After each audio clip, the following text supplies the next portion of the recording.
inspired a hell of a lot of us, even though we were the same age.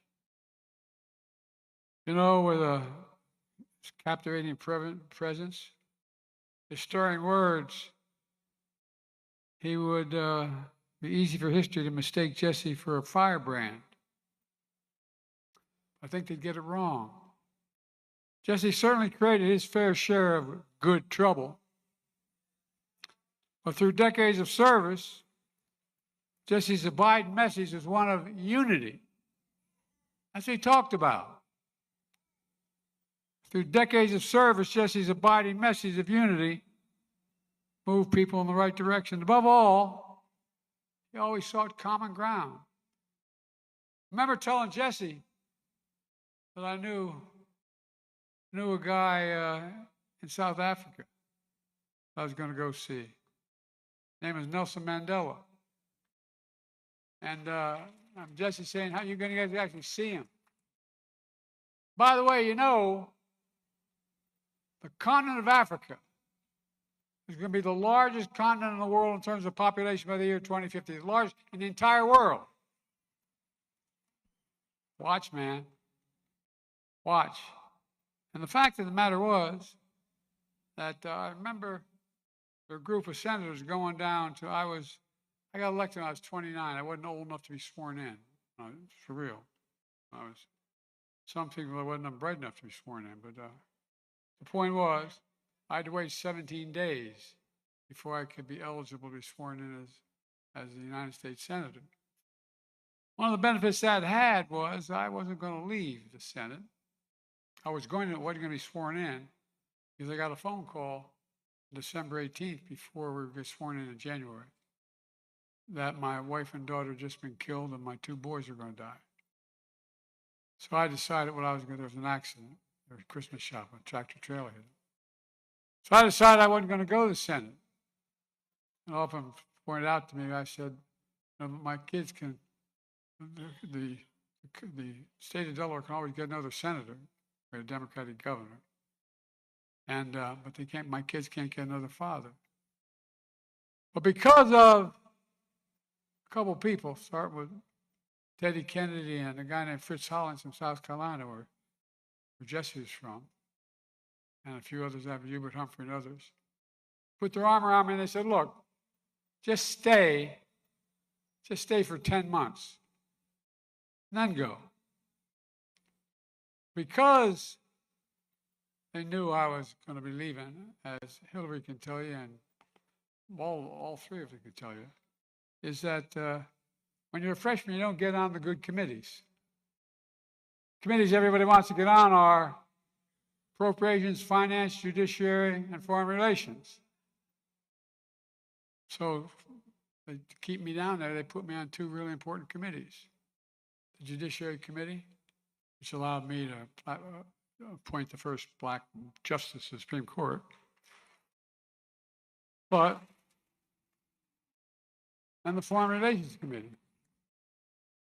The real benefit of that was, I've been around so damn long, I literally, and I'm not being critical of my colleagues, I know more heads of state personally than any other president in history of the United States of America. Which means I know a lot about other countries. I spend a lot of time. But here's the point. The fact is that as I learned, and by the way, I've forgotten more about what Putin does and these guys and Xi than most people know. I've met with Putin anyway. And remember, Barack was a great, great man to be vice president for. I really mean it, Barack. Thank you.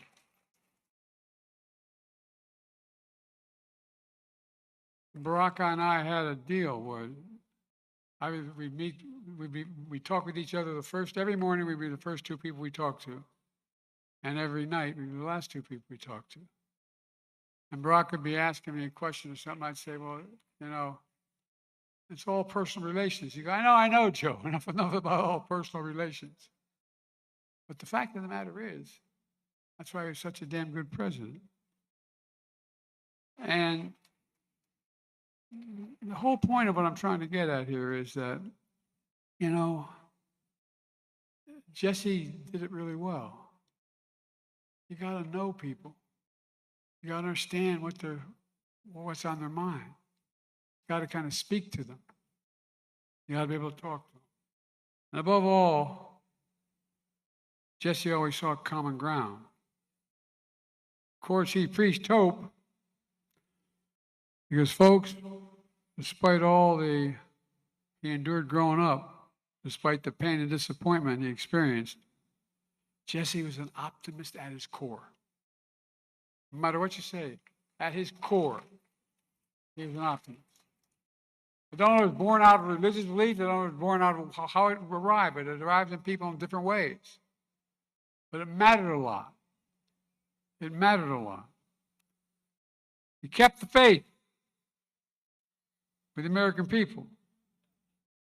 Every time I moved away after I moved from Scranton, we'd go up there and spend the summers up there. Every time I leave my grandpa Ambrose Finnegan's home, he was an All-American football player at Santa Clara when Irish Catholics weren't very much in vogue, except in the mines up there, as Hillary knows that state well. Every time I leave the house, he yelled, "Joey, keep the faith." And my grandmother will know, "Joey, spread it." Well, folks, I had the opportunity to come up in politics at a time with people like Jesse around, and Jesse in particular, where he talked about hope. He talked about hope. He believed in his bones in the promise of America. We're all created equal in the image of God. And we hear this all the time, but I wonder how many people really believe it. He believed everybody deserved to be treated with equally and throughout their lives. And while we've never fully lived up to the promise, I don't think things would have been the same had Jesse not been around, because Jesse decided that his life was ensuring that we never fully walk away from it either. Because there's bad times like now. We're in a tough spot, folks. We got an administration that doesn't share any of the values that we have. And I don't think I'm exaggerating a little bit. So, he knew who we were at our best, and he simply refused to let us off the hook as a party, as a nation, or as individuals. And time and again, through triumph and turmoil, with relentless insistence on what is right and just, he helped lead us closer to fulfilling our nation's promise of restoring the nation's soul. He used his gifts to influence generations of Americans, and countless elected officials, including presidents, as you see here today. And though through his impassioned words on the campaign trail and through moments of quiet courage, Jesse changed history in ways numerous and profound. In fact, I want to thank the Jackson family again, because you don't do it without family. My dad used to have an expression, Miss Jackson. Say, family is the beginning, the middle, and the end. It's all family. And Rainbow Push Coalition, the family, you're just incredible. But I promise you, as much as we're celebrating here, when you leave here, you're still going to go home and you're going to feel a little hole in your heart. He's gone. He's gone. But only I can tell you from experience of losing so many people in my family, the day will come when his memory brings a smile to your lips before it brings a tear to your eye. It will come. It will come. And my prayer for you will be sooner than later. Look, if the Legion of Americans, I know there are many who counted Jesse as a mentor, a friend, a hero. Let us be what Jesse called us to be. A margin of hope. Sometimes just a margin. You change people's lives. You change community lives. Lift up this country. And light the path to be a nation Jesse always believed we could be. You know, 3 years ago this week, Jesse and I came together once again on the Edmund Pettus Bridge. Walk across that bridge.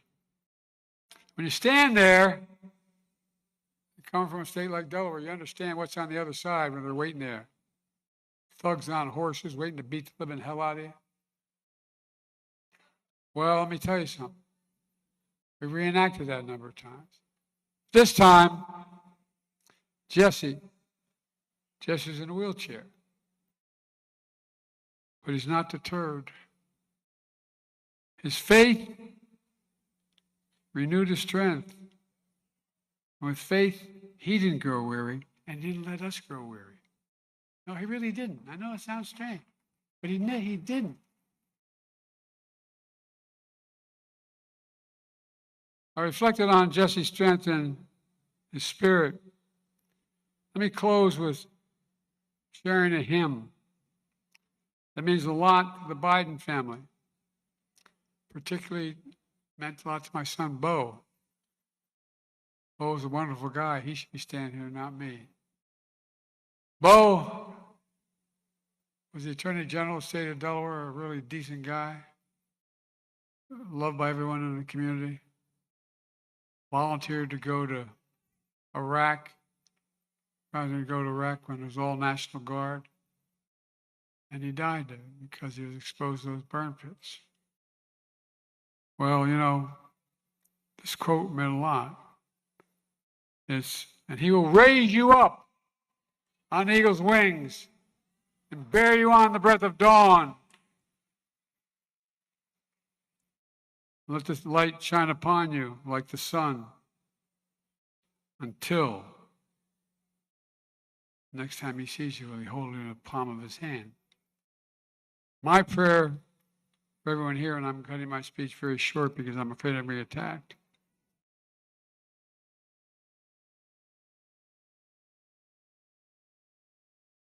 So, folks, I guess I could say it all in one paragraph. Don't give up. I started off every morning as a young man when I got back to Delaware. Every morning, because I got involved in my community, I quit my job with one of the biggest law firms in Delaware, became a public defender. And I spent a lot of time with the community. I was the only white guy who worked on the east side of Wilmington, Delaware. Matter of fact, they named the biggest swimming pool after me, the Biden swimming pool, man. All kidding aside, I was one of only 13 lifeguards. I was the only white guy. Because I wanted to understand. I thought I knew the issues, but didn't understand the individuals, persons. Remember, I had a little Chevette. Remember an all-state halfback I played with. And he said, "Joe, you have a jerry can? You know, a big 5-gallon. He said, "Can I borrow your car?" I said, "You got a car? Sure, you can borrow. What do you need a jerry can for?" He said, "You dumb SOB. I'm going down to see my mother in North Carolina. I can't stop at a gas station. I can't stop at the gas station." The point I'm making is, the more we know one another, the more we understand what we're going through. There's enough decency and human nature in this country to reach out, to help. You know, Jesse kept hope alive for us in his lifetime. And we've got to continue to do it in our lifetime for our children, because there's nothing beyond our capacity when we work together. Nothing, nothing, nothing. So stand up and finish this job.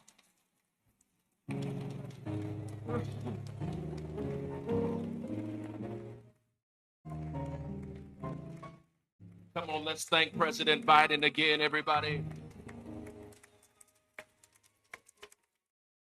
As we continue with the expressions, we welcome the one and only Reverend Al Sharpton after which Dr. Jim Sockby will come. Please welcome them.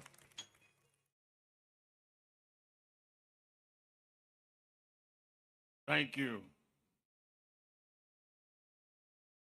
I've heard all through our service, first giving honor and regard to the Jackson family and to the matriarch of liberation, Mrs. Jacqueline Lavinia Jackson.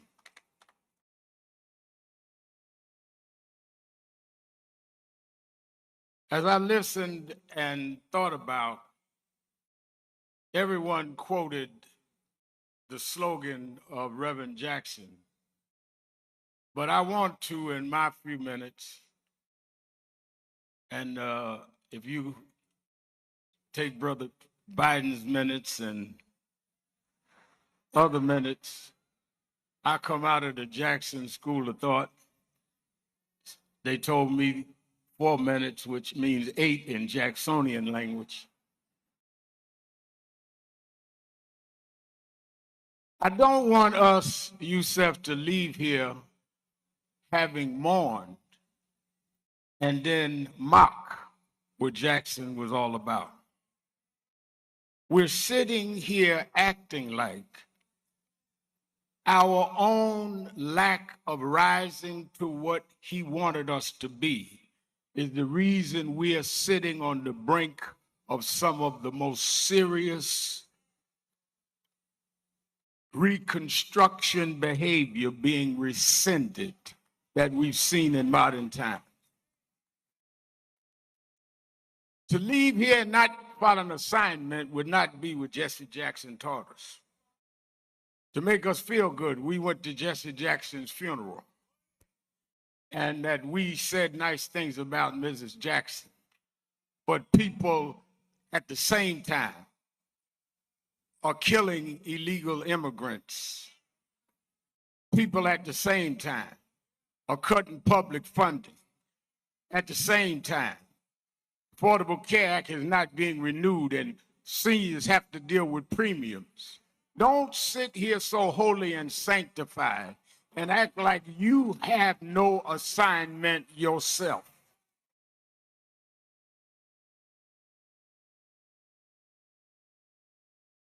Jesse and Jacqueline Jackson did this. Do you realize they were born, he in South Carolina, her in Florida, when it was against the law? I'm not talking about a custom. It's against the law to ride in Southern buses. Against the law to use a toilet downtown. Against the law for you to eat in certain restaurants. And these two Southern-born, raised in Southern American apartheid, went on and put 2 of their sons in Congress, broke down barriers of voting. They did theirs. They planted a platform that led to an empowerment, and we are the generations behind them that have returned to those that were against us being empowered. Oh, they went against the Southern bigots in the overalls. We're dealing with manicured Fifth Avenue bigots.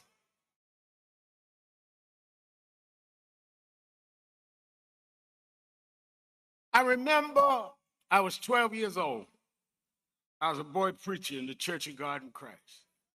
Bishop Sheard knew my bishop, Bishop Washington. Bishop Washington, my mother was concerned I was getting into politics. They brought us to Reverend William Jones. His daughter's traveling with us. And Reverend Jones introduced me to Jesse Jackson. I became his youth director in New York at 13. I liked Reverend Jackson because he was a little hipper than the young, older preachers. He was 27, I was 13 by the time I became youth director. So he was like a father figure to me. When I got about 40, he said, quit calling me father, call me big brother. But what I liked about it is that he didn't have the background others had. He didn't come from generations of preachers. So those of us that didn't have that pedigree, didn't have that background, could relate. And he talked about economics, and he talked about discipline. He would not let us make excuses. I would call him and say, we're doing certain things and they're attacking us in the press. He said, oh, another pity party. He never cared when we felt we were being unfairly attacked. But I never will forget 1994. We went to Dakar, Senegal, and James Meeks and Jesse Jr. and I had dinner with him that night. And that's where he said, Al, Meeks, Jesse Jr., y'all are my disciples. And we said, disciples? And for years, we joked each other. I'd cover the room, and Junior say, here's disciple number one, and Meeks. But discipleship meant you carried forth the vision. The next day, he took me on the ferry to Goree Island, Mrs. Jackson, and on Goree Island, he showed me where the slave camps were. And I will never forget, he said, Al, you see what that artifact is? I said, what's that? He said, they call it the door of no return. When you go through that door, you either made it to America to slavery or you died in the Atlantic. The door of no return. But I talked to him about 3 years ago, and I reminded him, I said, remember when you brought me to the door of no return? He said, yeah. I said, well, we did return. We returned the President of the United States, Barack Obama. We returned the Vice President, Kamala Harris. We returned with businessmen. They thought they sent us as slaves. We came back as global liberators.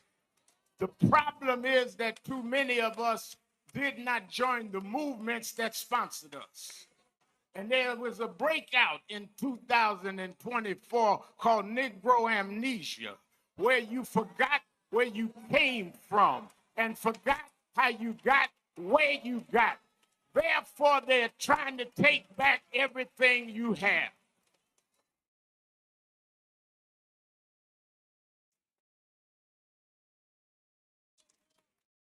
I asked Michael Eric Dyson, our prominent scholar, where in history is this? He said, we always go one step forward and two back. Well, here we are now. The problem is not Trump. The problem is us. We are allowing ourselves to be lowered and our children to feel inferior because you don't have an I am somebody person. You got our artists calling our women bees. Our others calling us niggas. What happened to us? What happened to black and proud? What happened? I'm going to vote. What happened? Ain't going to let nobody turn me around. What happened to us?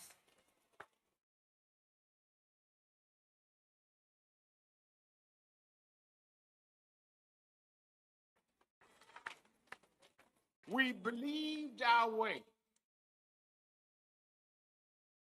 And we had the faith to do it. And that's why my challenge to you is that we should do what Jesse Jackson did. Not look at what you can see, but look at what you can believe even if you can't see it. Sitting up here talking about, oh, they got all the power, we can't win. We got to win.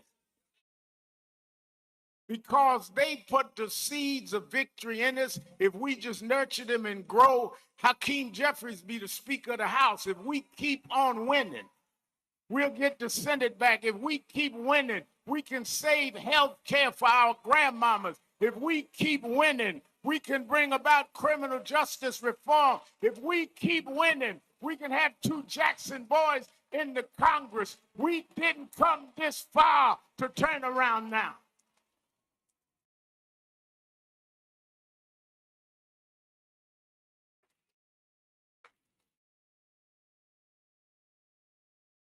Reverend Sharp, pastor fellowship, I was talking to him. And I said, Reverend Sharp,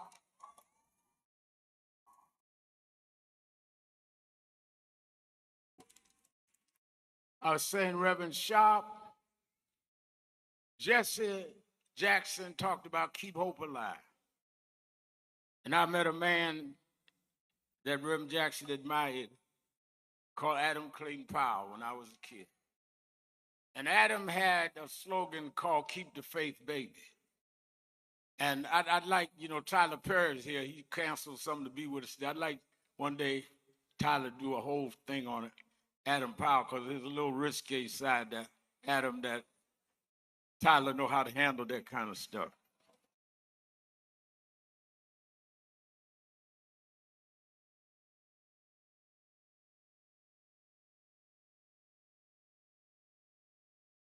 And between Jesse Jackson's slogan of keep hope and Adam's slogan of keep faith is what I challenge us and the Jackson family to do. Because my mother told me in my engine, I had two gears, hope and fear. Hope is that I hope a better day will come. Hope is I won't give up. Hope is that we come this far by faith. But she said, but sometime it's going to get dreary. And that's when your gear goes to faith. Faith is the substance of things you hope for, not hope for. The evidence of things not seen. Faith is when the doctors give up, but you hold on for another doctor. Faith is when you got bills to pay and no money to pay them. Faith is when they write you off and when they write you back. We come this far by faith, leaning on the Lord. Or they getting ready to celebrate the 250th anniversary of the country, but we were not free in 1776. It's not our celebration. We got here in 1619. We worked 246 years and never got paid, but we are still here. We come this far by faith. It was against the law to read and write. It was against the law to marry, but we come this far by faith. I don't care what they do in Washington. I care what we do in the community. We beat people bigger than Trump. We fought people harder than them if we stand up and be what we're supposed to be.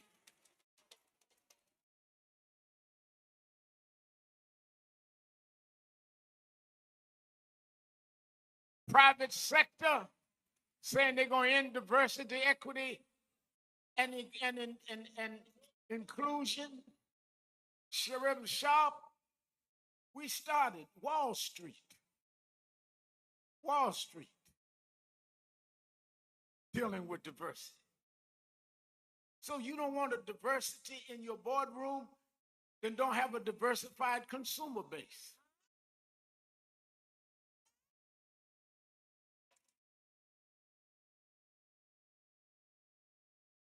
So what I'm urging you to do is leave here with some Jackson fire in you. Not just a program book, but to say I see the things the way they are, but I'm going to turn and change them. Have some Jackie Jackson fire saying I'm going to raise my kids beyond your expectation. I'm going to rise up anyhow. Well, Reverend, it looks bad now. Look at Iran. Look at what's going on in Minnesota. Look on. Yeah, but I was raised by them to realize that after storms, if we do the right thing in the storm, if we organize, if we register, if we do what we're supposed to do, there's always a rainbow coming out. The rainbow don't show until the storm is over. The rainbow gonna come out in November. The rainbow gonna come out in 28. We're gonna fix these tricks in 26 and march through the gates in 28. We didn't come this far to turn around now. We won't go back. We won't go back. We won't go back.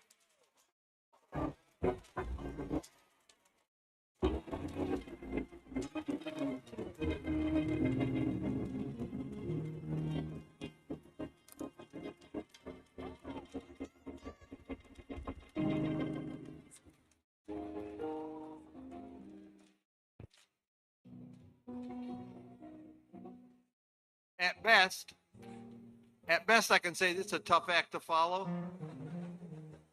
I feel like Liz Taylor's sixth husband. He knew what to do, but he wasn't sure how to make it interesting.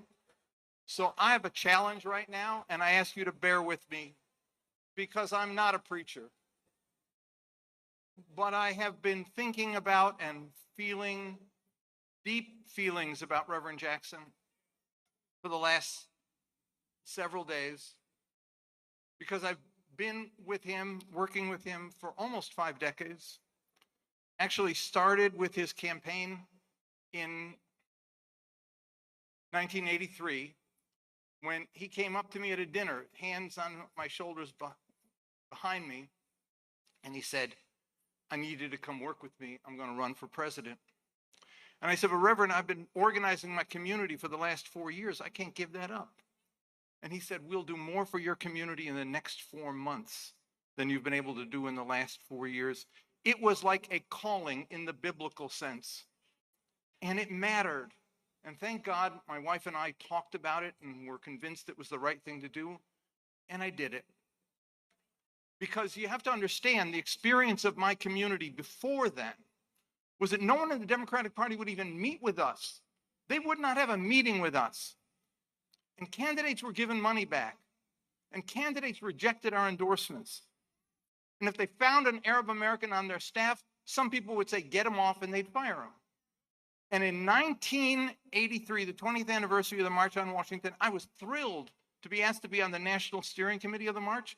Some groups said, if you let the Arabs march, we're not marching, and we were asked to leave. But Reverend Jackson fought to keep us on. I never forgot that. And so when I did join the campaign in 1983, some groups came and met with Reverend Jackson and said, you got to get rid of Zogby. It's in Abby's new book. And he stood by me. I was quite disturbed. And I said, I don't want to be the target. I'm going to quit. Reverend, I just don't think you need the aggravation. I certainly don't need it in my life. I'll never forget what he said. He said, do not quit because you give them what they want. What they're most afraid of is that you stick around and fight. And so I did. And I'm so proud that I did, because to see him go around the country and meet with Arab Americans who had been the despised and the rejected, the excitement on their face that somebody came and talked to him, that somebody was saying Arab American, that somebody was talking about Palestinians, that somebody was talking about the suffering of the Lebanese, that somebody cared to come to them was so important. It energized, he energized an entire community. When he said our time has come, it was our time too. And he meant it for us. And I'll never forget him for that, because he made a difference for me, for my family, and for people across the Middle East. He was a unique character. He was as comfortable walking the streets of Cairo or Jerusalem or Hebron as he was in Chicago. It was really quite stunning to see the reaction that he got from people wherever he went. There was a power that he had. And I've thought a lot about that power. Where did it come from? Yes, Jackie, it came from you. And I know that because I saw what you did to buck him up sometimes when he needed it. But the power came from someplace else. It came from, I think, 2 places that I'd point to. One of them is that he carried the weight of generations on his shoulders, as Isaiah said. He felt the pain of his own personal history and of the history of his people. And when he walked down the street, when he spoke, people knew that that power was here. That when there was something in the tonal quality of his voice that said, this is important. What he's saying speaks to me. There was something else, I think, that was important in his worldview, and that was he was part of a generation that didn't just see America as the arena of his activity. He was a global individual. When he went to Africa, when he went to the Arab world, when he went to Asia or the Americas, he felt part of that world. He was part of almost the national liberation consciousness that existed. He did not go into the nationalist direction, but he fused together being American with being a person in the world. And so watching him meet with Saudis or Kuwaitis or meet with Palestinians in occupied Hebron, or in Jerusalem, we went in 1994, President Clinton, after the Oslo Accords, he went to Jerusalem because Palestinians had invited him to a peace conference. He wanted to encourage them to keep peace. The Israelis surrounded the hotel with troops, and Rabin said, you cannot leave the hotel, and you cannot go to Orient House, you cannot do a political meeting with Palestinians in the city. You know what Jesse did? He said, we're marching through the troops. And he walked right through the lines. I was scared stiff. I mean, I said, oh my God, this is crazy. I know you do it in the South and get away with it. You don't do this in Jerusalem. But you know what happened? The young Israeli soldiers, they wanted their pictures taken with them. They wanted to touch him. They wanted to be near him. And the Israeli commanders were, get away from them. They couldn't stop their soldiers from wanting to be next to the power of Jesse Jackson. And the Palestinian reaction was amazing. I have to tell you one thing, just final thing here. He freed Robert Goodman. But guess what? I have the distinction on my resume of being the person to tell him not to go. He asked me to do the research, and I said, Assad is not going to meet with you, and you're not going to get Goodman. And I thought, I did my job. He went. And he went because he knew that if he got into Syria, there's no way they would not meet with him. And if he got to sit with Assad, there was no way that he would not bring Goodman back, because that was the power that he had. And it worked. And so I am here to celebrate the fact that his fight for inclusion included us. And here to celebrate the power of the man that he used for others. Because that's the difference. When you use your power, if your power is money, if your power is armies, if your power is, like some people's, transactional, right? Then it's one thing. But if your power is for others, you have the ability to make change and have people, your power grows actually, because people know you are with them and for them and of them. And that's who this man was. I thank you.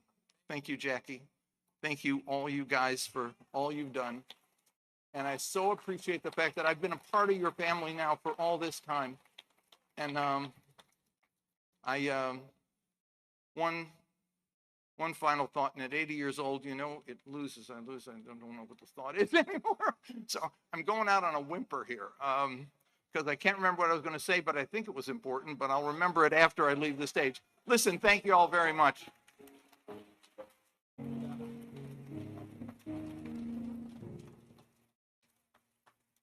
So many of us have so much to say, and we're so filled and so full that we overflow because Reverend Jackson poured so much into all of us. We're looking forward to hearing from the family, but at this moment, please welcome the 42nd President of the United States of America, President William Jefferson Clinton.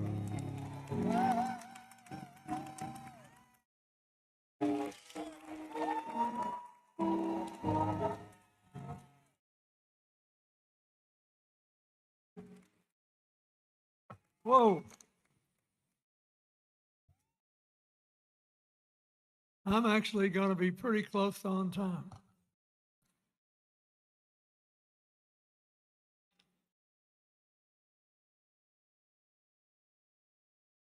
I think we should not forget, and Jim Zogby didn't, he did a fine job, but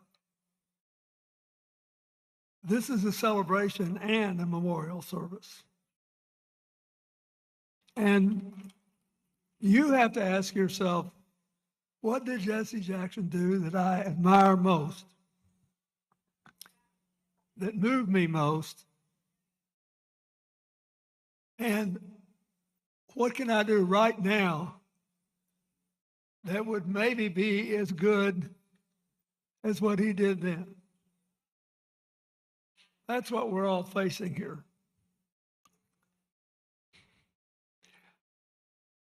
I love Jackie and her family. Then Tita sang at my second inauguration.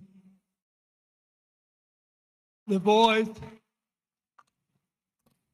who got to go to Congress, and Yusuf, I thought when the first time I met Yusuf, I thought, I could do whatever I wanted if he worked for me. He'd just take care of things. And you're good at it. It's been an honor to know all of you. But I want to say something, highly personal tonight. I came to truly love Jesse Jackson. And we had more in common than he thought. We were both two guys who were born to single mothers living in the South. And so I got to watch this guy.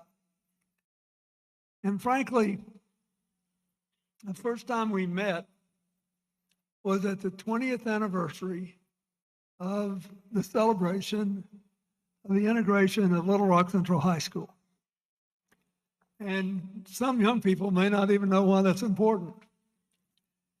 But in the 1920s, that school was voted the most beautiful high school in America.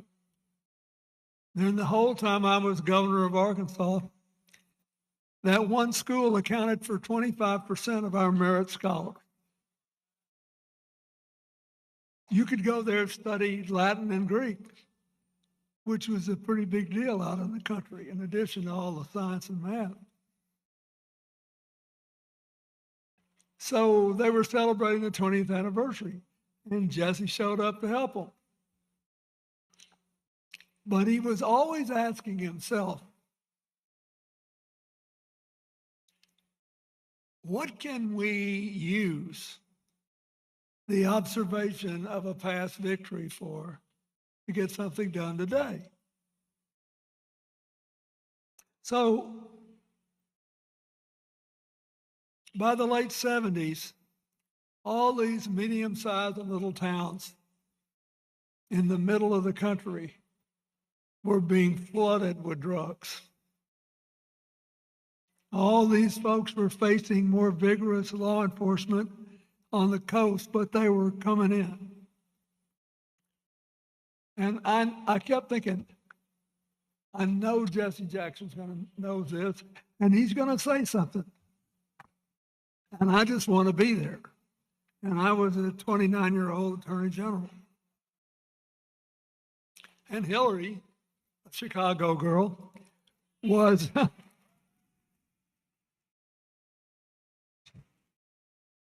she was practicing law and supporting us because the salary was almost non-existent. So Jesse gets up in front of this crowd of kids, and their eyes were big as dollars. And he said, you owe a lot to the Little Rock Nine who integrated this school. You owe a lot to Daisy Bates and the other people who supported them. You owe a lot to the people who were there long before them.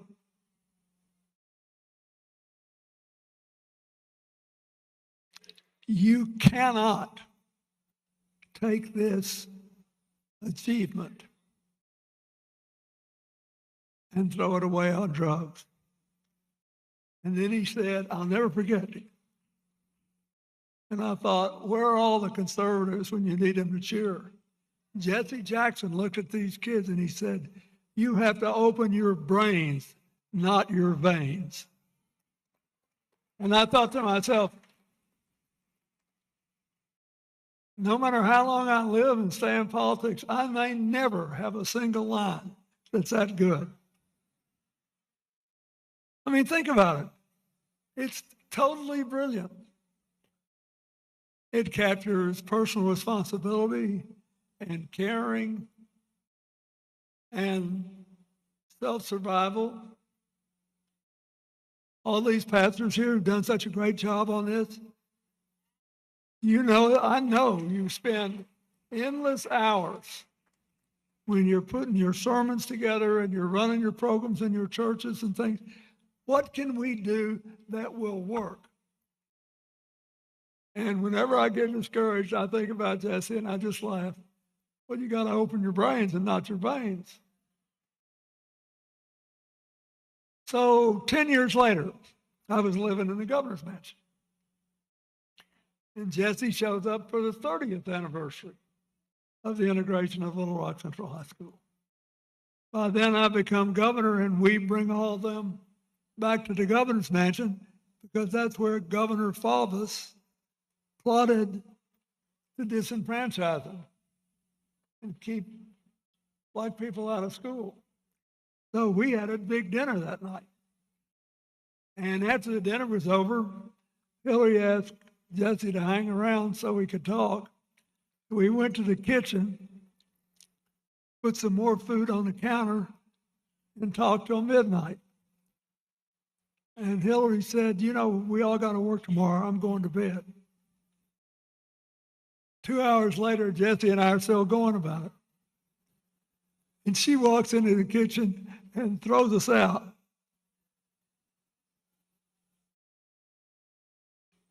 I'll never forget it. We did not always agree, but I'll tell you one thing. He made me a better president when I got in office. Because he was always pushing on things. And he knew that change came from the outside in and sometimes from the inside out. So he knew how to keep pushing and nagging and wearing you out. Right? Look at Governor Pritzker laughing here. I mean, it was like having a dog to the bone, you know. He was, I said one time when he was working on something in Africa, because I made him a special envoy for African diplomacy, I said, you know, we might ought to put Jesse on the list.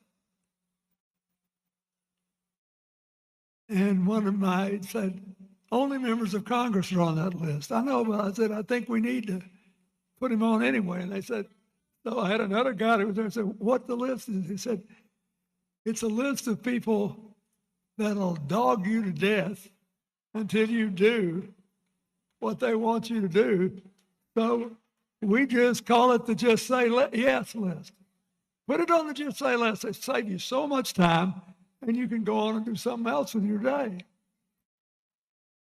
And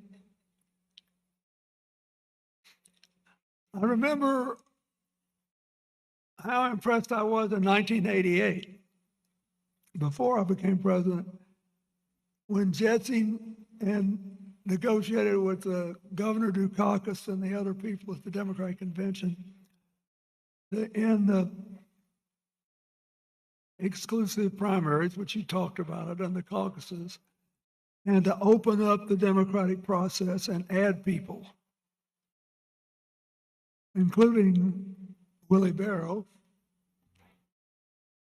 and Representative Maxine Waters, who became one of our senior leaders.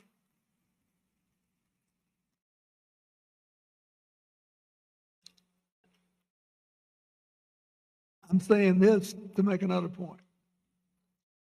Everybody knows how eloquent he was, and everybody knows that he could talk an owl out of a tree. But he actually was interested in policy, in specifics. So that's the second thing I'd like to say. So what if you weren't big, tall, broad-shouldered, and eloquent like Jesse Jackson? If you want to make change, there's still plenty you could do if you've got an agenda. You've got to have it. He always had an agenda. So that's the most important thing I could say to you. Now, one other thing I am going to say. Wordsworth, you don't think about Wordsworth when you think about Jesse. But Wordsworth said the last best hope of a good man's life are the little unremembered acts of kindness and love. So I used to think all the time about how hard Jesse's childhood must have been, you know, with his mother and then having to go past his father's house and all that, and all the mixed up. And I knew a little about not nearly as severe a situation because of my situation. And I admired his mother. I was afraid of Jackie. I'd do whatever she said. But I love you so much. But I liked his mother. And he called me one day and he said, this is purely personal. But my mother liked you, you know, and I'd really appreciate it if you would speak at her service. And he said, Andy Young's coming, and you know, there aren't that many of us left anymore who are over 75 and have been through all this. And I said, I would be honored. I know this sounds funny, but it really meant something to me that he wanted me to talk in his mother's memorial service. And then, I don't think I've ever told anybody this. When the Congress was trying to run me out, and I was in that big impeachment fight, Jesse called me one night in the White House.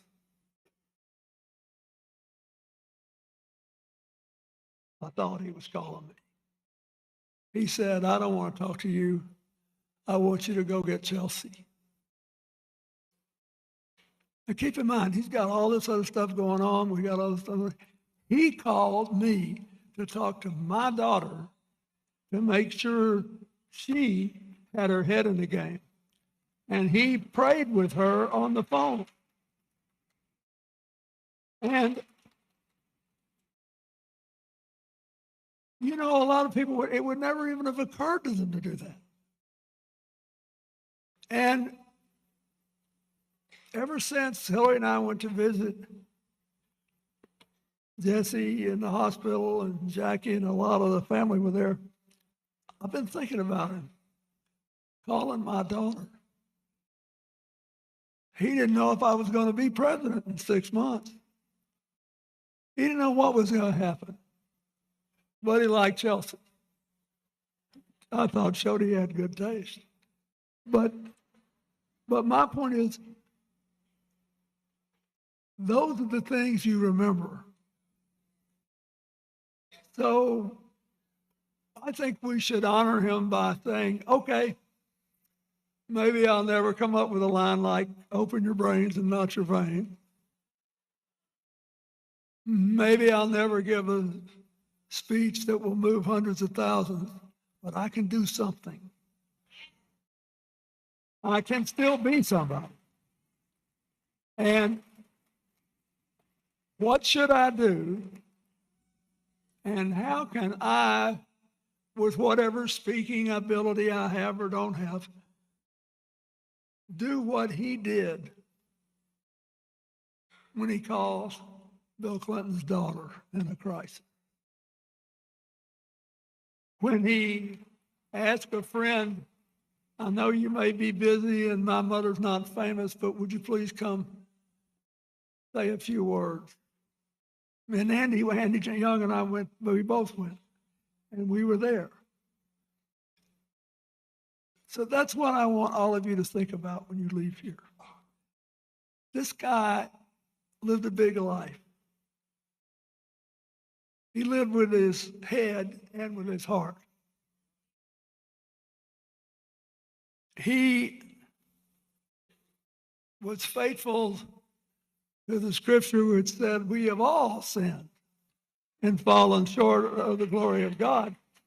But unlike a lot of people in politics, he didn't go around looking down his nose at other people. He hated the sin and not the sinner. He was always trying to lift people up. So I'm here more as a friend than a former president. He was my friend when I needed him. And I ask you to ask yourselves how you can do more by being a better friend and a more effective one. God bless you. Thank you.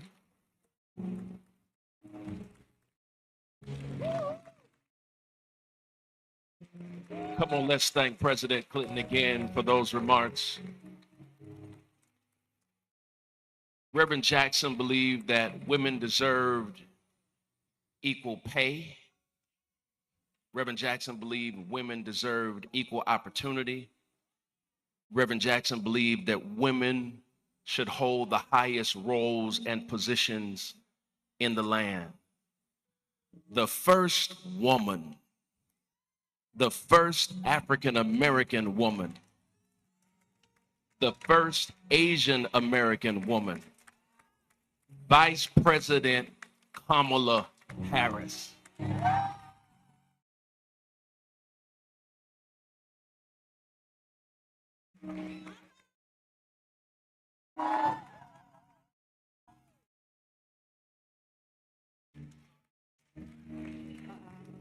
Good afternoon, everyone. Mr. Jackie, and to the entire Jackson family. On behalf of Doug and my family, we pray with you as we did a couple weeks ago in your home, and we thank you. I thank you. So let me just say, I predicted a lot about what's happening right now.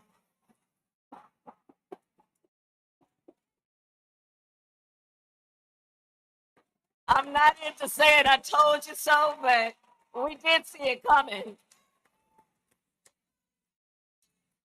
But what I did not predict is that we would not have Jesse Jackson with us right now to help us get through this. And this afternoon has been such a beautiful remembrance of his spirit, his life, and his faith. And in a way that Reverend Al talked about it and so many others have, I do think of this afternoon as what it is doing for me to renew my faith in what is possible, fueled by the hope that Jesse Jackson so often reminded us of. I'm reminded of a passage in the Gospel of Matthew, chapter 7, verse 7. Ask, and it will be given to you. Seek, and you will find.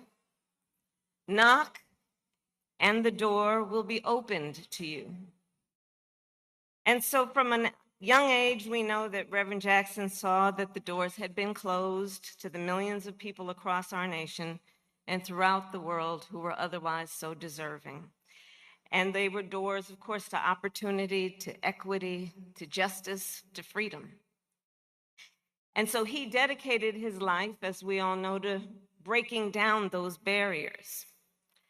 So when we are speaking of these doors, I will share with you that as a child, I was raised that when you see a closed door, you must knock and wait to be invited in. What life has taught me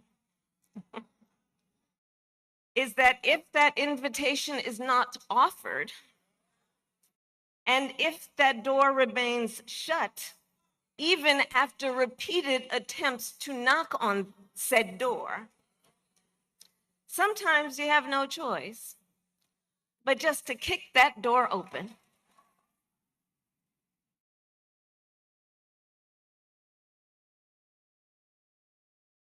Reverend Jackson was impatient.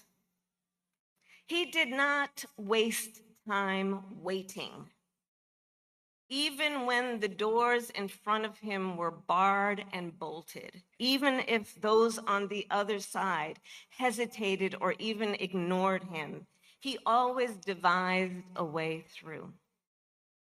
Jesse Jackson was a strategist. He was one of the most effective community and political organizers of our time.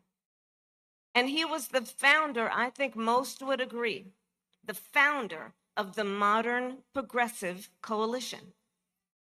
Think about the work that he did. In addition to the strength of his spirit and his determination, the leadership of Jesse Jackson was defined by his vision, dare I say his ambition, to tap into what otherwise had been untapped in terms of the potential of a coalition of seemingly different people who could be brought together around shared values and ideals and experience. That's what Jesse Jackson did. He modeled that for so many of us. Over the past half century, that coalition strategy, his methodology, has been the heartbeat for so many movements about progress in our country. Those movements born out of struggle, but resulting in progress. Think about, and it was mentioned, the women leaders that he elevated, like the self-described colored girls, who have been a driving force behind so many campaigns that have been about freedom and justice. Throughout his life, Reverend Jackson reminded us that the many fights for freedom are interconnected. He saw not only the interconnection, but the interdependence of the various struggles for justice and dignity on behalf of Black Americans, Native and Asian Americans, Latino, LGBTQ Americans, and Americans with disabilities. That was Jesse's rainbow, and he continued to grow it. He gave us the language, the rainbow, to understand, as has been said, the beauty that comes after the storm when we see what is possible and what can be unburdened by what has been. As he once said, when a barrier falls for one of the locked out, it opens the doors for all. And that is what he told me and what he taught me and how he inspired me. I was a student at Howard University, well, you know, when Jesse Jackson was one of the leaders of the anti-apartheid movement, and me and my classmates would go out on the mall every weekend and protest, looking at Jesse Jackson as a model of what that movement should and could have been. I was a law student then in 1988 when Jesse Jackson decided to run again. I was the first Black woman elected district attorney of San Francisco, as the first Black woman elected district attorney in the state of California in 2004, when I created one of the first in the nation initiatives as a prosecutor that was about getting jobs and counseling to those who had been in the criminal justice system.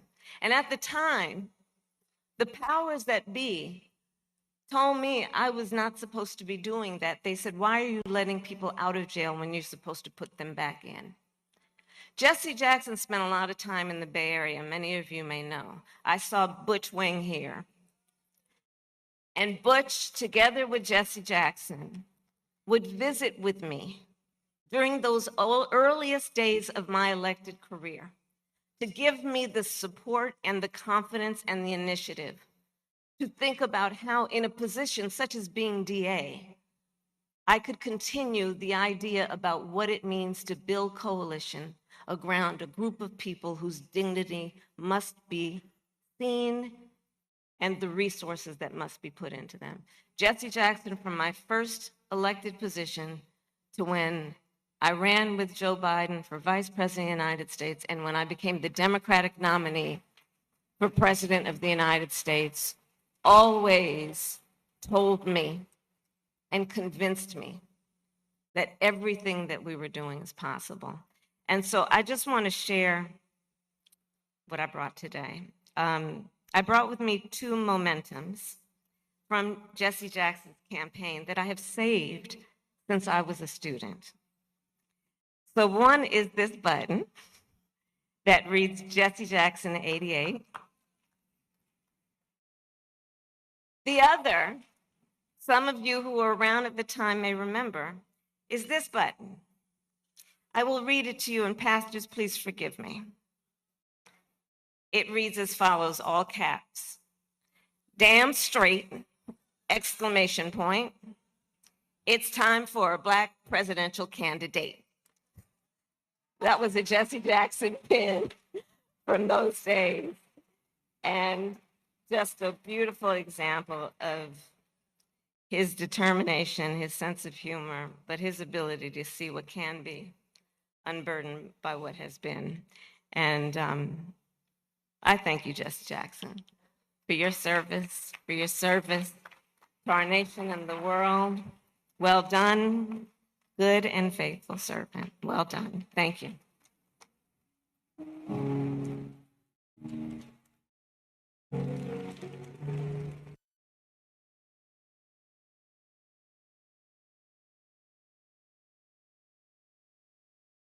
Joy and a privilege to have Vice President Kamala Harris.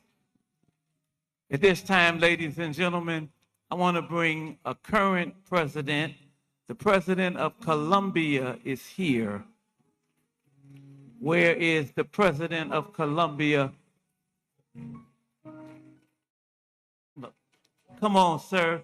The president of Colombia is here. President Petro, we honor you, sir. Thank you. Thank you. Thank you for being here.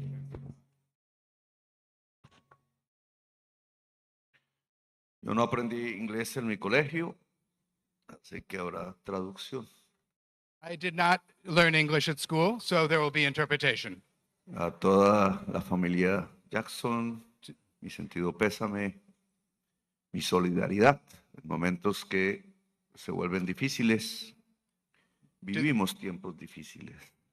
To the entire Jackson family, my condolences. These are difficult times, and you have my solidarity. No puedo, como la mayoría de los que aquí han hablado, expresarme en torno a anécdotas, a vida conjunta con Jesse Jackson, al que conocí una vez y al que condecoré con uno de las grandes condecoraciones de la República de Colombia. Like others who've spoken today, I cannot, or unlike others, I cannot share anecdotes from personal experiences, even though I did once meet Jesse Jackson, and I also gave him an award that is the highest honor that one can receive in Colombia. Lo hice porque representaba para mí un símbolo viviente de la lucha por la libertad de los pueblos africanos traídos a la fuerza en todas las Américas. I did so because I saw him as a living symbol of the struggle to uphold the legacy of all of the Africans who had been brought across the seas by force. Yo vengo del país de la belleza. Nos enorgullece vivir en medio de la belleza. I come from the country of beauty. We are very proud to live amidst such beauty. De una enorme diversidad natural como no se encuentra prácticamente en ninguna parte del mundo. We have great natural diversity, one of the most biodiverse countries in the world. Una explosión de la vida We are an explosion of life. que me ha hecho pensar que la vida es también una energía And this has led me to think that life is also a form of energy. y que Einstein se equivocó en que aún le faltó en su ecuación meter la energía vital, la And that energía de la vida. Einstein in his equation left out one thing, which is vital energy, the energy of life, Que también, de acuerdo a la física, se transforma y se transforma. which also, according to physics, becomes transformed over and over again. Y por tanto, como seres vivos con energía vital, simplemente muere una parte y nuestra energía se transforma.